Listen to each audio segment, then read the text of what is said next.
Let's go to Labor state governments and what they're planning to do about housing, about your rental properties, and now, of course, if you've got an Airbnb, they're coming after you in Victoria with a tax.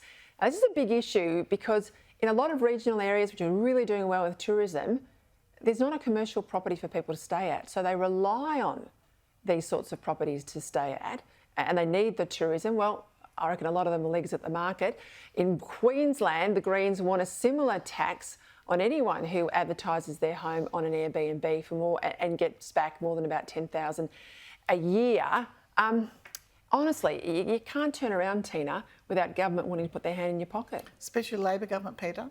They'll hit you everywhere and anywhere to get your money. It's absolutely disgraceful, you know. And the tough times have been through. No business or little family cottage industry needs this after COVID.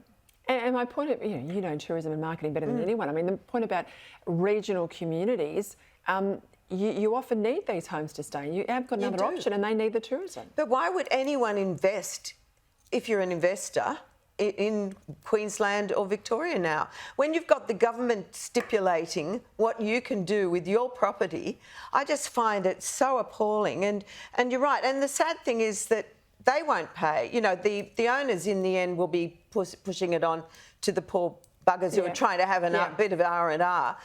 I just find it so stupid, and it's because of the incompetence of governments that have not been able to handle housing properly, that they're now shifting it on to other people. You know, it's just shocking that we have a situation where we're bringing in, another 1.5 million people and we have no houses for them. What the hell are we going to do? It'll be like America, people living in tents or camping outside on streets.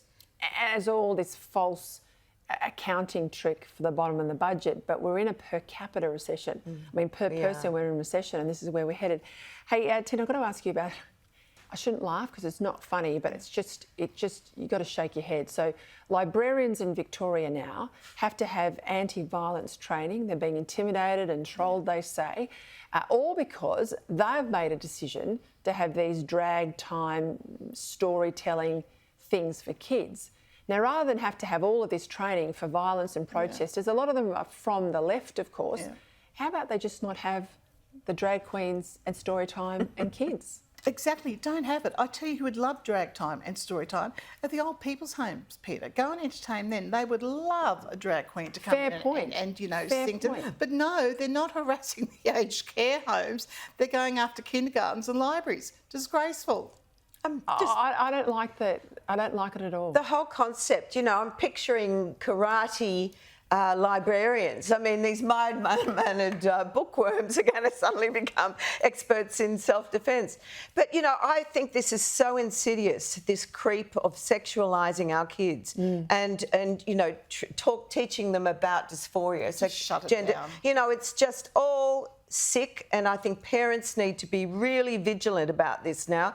You're getting to the stage where you don't want to send your kid to a school, and now it's a library. There's no safe place for kids at the moment because these people have got an agenda to force their views, these woke views, on little children. Let them decide when they're adults, not now, when they're little kids.